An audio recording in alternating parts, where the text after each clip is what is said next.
So I went ahead and I lightened all the type to match the logo mark we have, so we kind of can get an idea of, I'm pretty sure I want to use color for the typography, so just doing a nice kind of darker gray instead of a harsh black, so I can get a good idea for what a color shade might look like.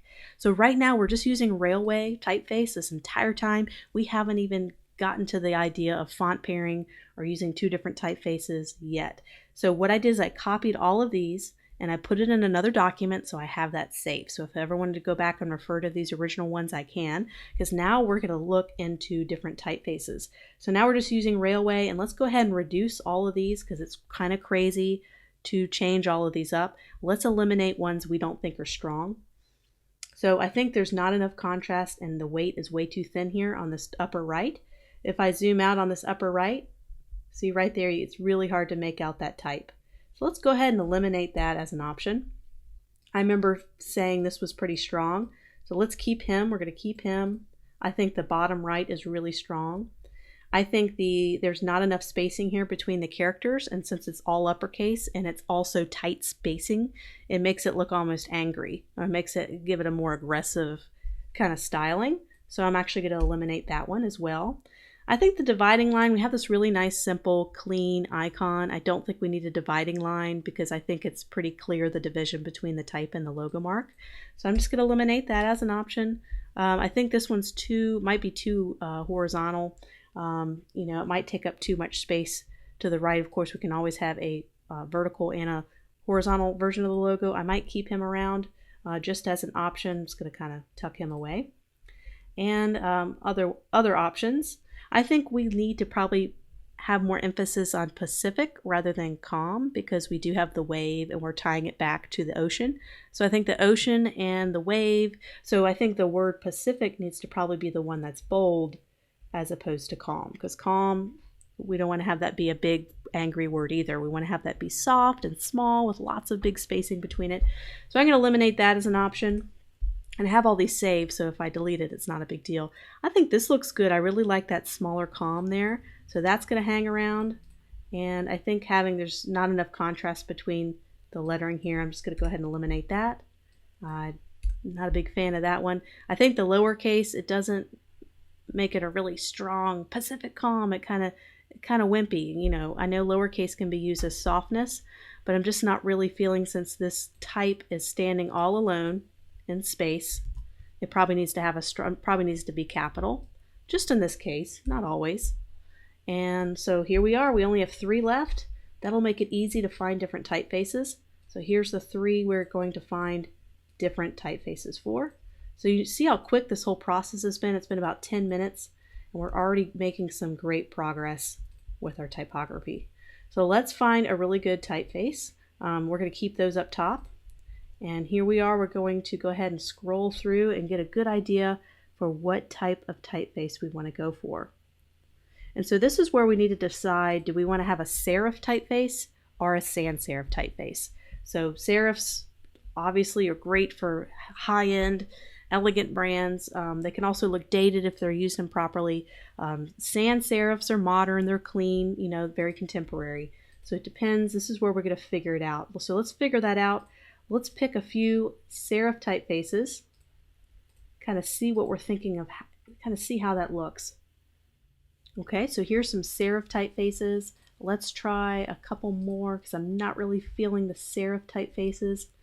It has a nice elegance, but we really want something that looks good when the logo's small, because this is going to be on lots of products and yoga pants and water bottles, and we really want to make sure it's a nice, clear, clean typeface. And sometimes with serifs, they can be great and beautiful, but they can also be very intricate and have small, thinner strokes and serifs. And so it could be a little bit hard to really make out when you're zoomed really far out. So I think in this case, that's making me decide, okay, let's stick with a sans serif typeface. That'll make everything a lot easier. So now that we've determined that, we are getting closer and closer to what we need. So now we know we're looking for a sans serif typeface. So that's got some character to it. It's kind of got some waves in the typography. That's interesting. That's interesting. I can even try this as a lowercase just really quickly. But then again, very, very distinct, very different. And what we have is all these beautiful curves in the logo mark. And wouldn't it be nice to have a typeface that contrasts that? So instead of all the smoothness, you don't want the typeface to compete with the logo mark, and you don't want the logo mark to compete with the typeface. So it'd be nice to have kind of a more cleaner presentation. So let me do our typical Azo Sans black. What I love about Azo Sans is it's very flexible. It's got just really nice, clean, chunky weight. So let's try that out. So now that I'm kind of doing this a little bit more and trying to figure out what sans serif typeface I should use, I'm also starting to figure out, eliminate more options. So right now I think I'm actually going to eliminate this left option, because I'm thinking these two are starting to come out as the stronger one. And I'm really thinking having more contrast. See, that doesn't have as much contrast in terms of the font thickness or weight, but this does.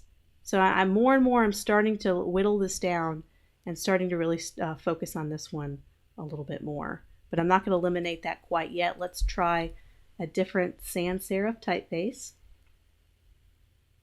Avenir, that's a nice clean one. Sometimes you got to zoom in and kind of see the specific characteristics of the typeface. So that's going to be way too thin to be practical, although it looks really beautiful. Sometimes when you run into a very thin typeface and you love it and you wish you could use it, but they only come in maybe one weight. Sometimes they come in other weights, and that makes life easy. But if they don't, you can always copy and paste it, and you can add a stroke, and you can kind of thicken it up, and you can go and do a round cap, and you can also do a round join. And you can thicken it up just by adding a stroke to it. So there's some typography or typefaces that look really great thin, but they just don't have a thicker version. And so that's a little cheat that you can do. And you can always do path, outline, stroke to make sure that your stroke doesn't change when you make it bigger. And so this, when it comes to font pairing, if you download that little font pairing cheat sheet guide, I do talk about how serifs pair well, or serifs pair well with sans serifs. And so same thing goes here. Perhaps a serif typeface might pair better with this really nice sans serif. There we go. This one is Minion, I think. Minion Variable Concept. And this one is Azo Sans. And so one thing I do notice when I look, kind of zoom out, that thicker sans serif really is kind of going to be the right choice, because I could really make out Pacific even when I zoom all the way out here. And so this is a really good way to check a logo, and is to check its visibility by zooming out quite a bit. It really helps me make really good design choices and decisions. So with that said, I'm eliminating this, I'm eliminating those. We have our winner. Ding, ding, ding, ding. We have our winner, but there's still a lot to do. We need to get the grid out. So we're going to toggle my grid. And we're going to go ahead and start aligning this so we can get the right balance between the logo mark and the logo type.